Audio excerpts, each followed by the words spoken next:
برا نتیجہ سامنے آئے گا۔ الا اصحاب الیمین، جو اصحاب الیمین ہیں جن کو دائیں ہاتھ میں اعمال نامہ ملے گا کہ عمل تلیں گے، وزن ہوگا، اللہ فیصلہ فرمائے گا، پھر ان کو دائیں ہاتھ میں نتیجہ دیا جائے گا، یہ ان کے کامیاب ہونے کی نشانی ہوگی نا۔ خوش خوش دوسروں کو کہو گاؤ میرا بھی دیکھو نتیجہ، قرآن پاک میں دوسرے بیچارے پیچھے چھپانے کی کوشش کریں گے بائیں ہاتھ والے، تو کہا دائیں ہاتھ والے جو ہے نا یہ اس دن کامیاب ہوں گے،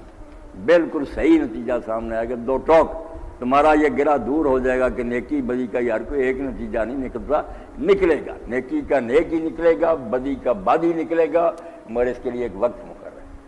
تو جو دائیں ہاتھوں والے ہیں فی جنات، یہ تو وہاں مزے کی زندگی میں ہوئے، باغ ہوں گے، ایک جنت نہیں بے شمار جنتیں، اور اللہ کے رسول اللہ علیہ السلام نے فرمایا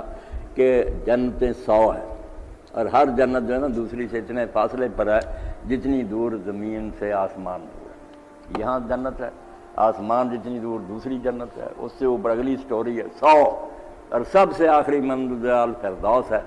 اس میں بڑے بڑے چوٹی کے لوگ ہوں گے۔ اب اس فردوس کی چھت اور اللہ کے عرش کے نیچے جو مقام ہے نا اس کو الوسیلہ کہتے ہیں۔ آپ نے فرمایا وہ ساری مخلوق میں سے ایک شخص تو الاٹ ہوگا،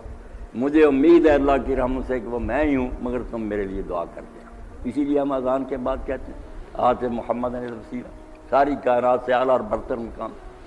تو جنت جو ہے نا کا بے شمار باغ ہوں گے، وہاں مزے کی زندگی گزاریں گے، گلے ان کے دور ہو جائیں گے کہ دنیا میں نیکی کی ملا تو کچھ نہیں ملے گا، نہار ہو جائیں گے، بالکل ان کی جھولیاں بھر جائیں گی۔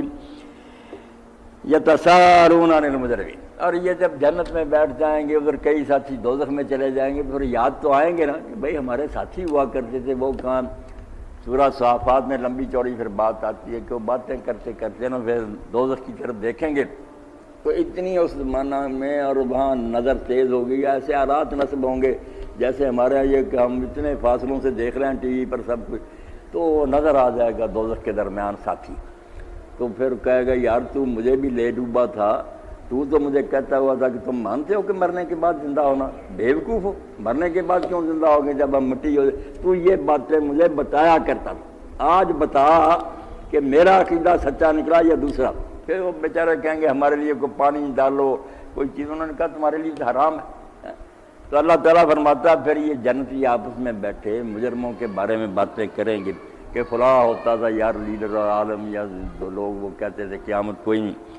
تو پھر نظر آ جائیں گے، تو ان کے بارے میں پھر اللہ فرماتا پوچھیں گے ما سالککم فی سقر، وہ بد نصیب ہو تم اس آگ میں کیوں آ گئے، کون سی چیز تمہیں لے آئی، کیا کام کیے تھے تم نے کہ دوزخ میں پہنچ گئے۔ بتاتا اللہ پاک نتیجہ عمل کے مطابق نکلے گا۔ جو کچھ کر کے جاؤ گے وہ ملنا خیالی باتیں نہ بناؤ کہ کوئی مرشد آ جائے گا مدد کے لیے یا کوئی سفارش ہو جائے گی، یہ ہو جائے گا، کام کرو، بالکل اللہ تعالیٰ نا جو کچھ کرو گے اس کے مطابق تمہیں پھل دے گا۔ تو پوچھیں گے دوزخ میں کیوں آئے، جو اسباب انہوں نے بیان کیے، وہ آج حکیم صاحب سے بھی حدیث پاک کے درس میں سن رہے تھے، بنیادی باتیں جو انہوں نے کہی، نچوڑ گرم تو بہت